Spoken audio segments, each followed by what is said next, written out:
but the elite private boarding schools have refined the mechanism of producing leadership. And it's not by memorizing a lot of principles. If you look at the American election that produced George Bush went to one of these 20 inner circle boarding schools, Andover, and so did his opponent, Al Gore. I think his was St. Andrews in Washington, D.C. But more than that, of the other candidates for the American presidency in the inner circle ring, the one that came off best as a man of the people, the guy from Arizona, McCain, in fact, went to one of these 20 elite private boarding schools, one so elite that unlike Andover, almost no one's ever heard of it. It's called Episcopal High, and it's down in Virginia. And then if we go to Steve Forbes, who certainly was a familiar voice and face in the election, even though his chances of being elected were probably zero. Forbes went to Kent, a boarding school that was underwritten by J.P. Morgan.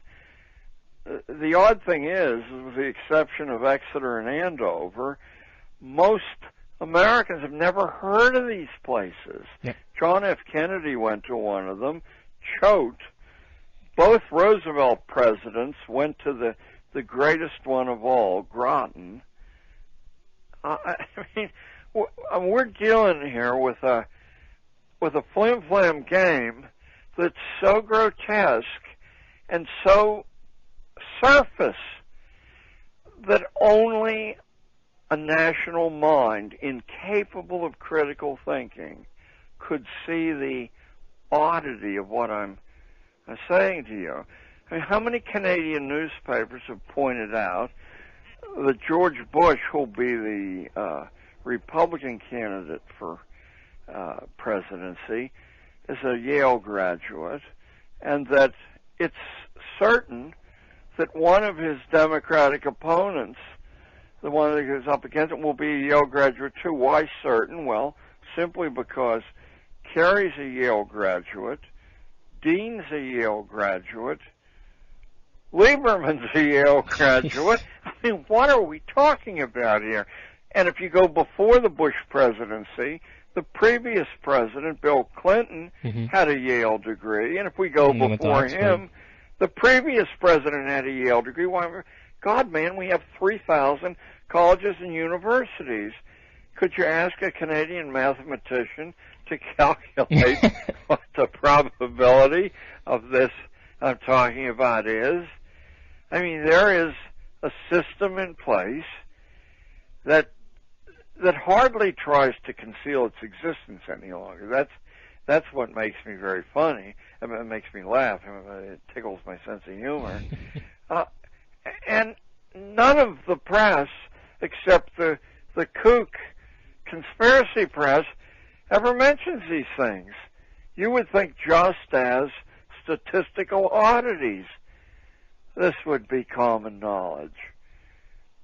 Well, that's fascinating. What would you say, we've talked in great detail about who has been going to these elite institutions, and you've talked about what separates the education that's received in one of these institutions compared to a public one. Sure. I'm wondering if you could perhaps elaborate on some of those key concepts. Sure. As a topic sentence, I would say that these elite boarding institutions, and the boarding aspect is fairly important because now you have people isolated in a compound, and really unusual pressures, both direct and indirect, can be put on those people in the boarding situation. Oddly enough, my granddaughter just interviewed at Deerfield, which is one of the 20. I hope this won't put the kibosh on. And sure, the study of leadership is written in the public record for thousands of years. I mean, Plato in the Republic and the Laws is about leadership. Aristotle's Politics is about leadership. There's a continuous strain, a theme that runs through, I'll say Western civilization, but undoubtedly it runs through Eastern civilization, too, about how a leader becomes a leader, thinks like a leader, behaves like a leader. One thing that you have to eliminate from your makeup is sentimentality, isn't it? Because when it becomes necessary to assassinate somebody with a bomb, you can't really care very much about the people who are around that bomb. And I'm speaking about the United States now. Yeah, and a particular type of leadership. Yeah, than anybody on everybody. Absolutely. And undoubtedly, before too much more time passes, we'll drop some bombs on Canada. I mean, we tried twice before, right? Didn't succeed, but three times the charm. I think we did try twice before.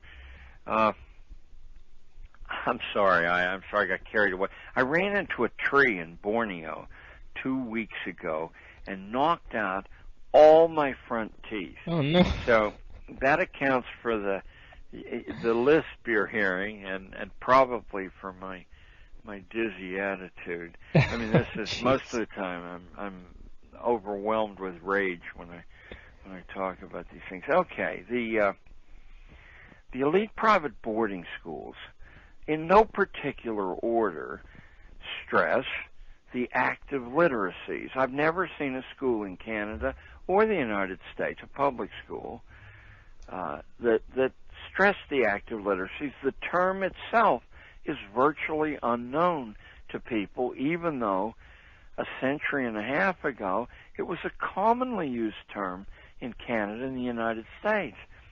The active literacies are the key to leadership. It's not reading, it's the ability to speak effectively to any kind of group and the ability to write effectively to any kind of reader. That was at the heart of upper-class education for thousands of years. Those two things. The term itself has been eliminated in North America. You're not supposed to think of that. And if you ask a decent Canadian schoolman why the school doesn't concentrate on that to the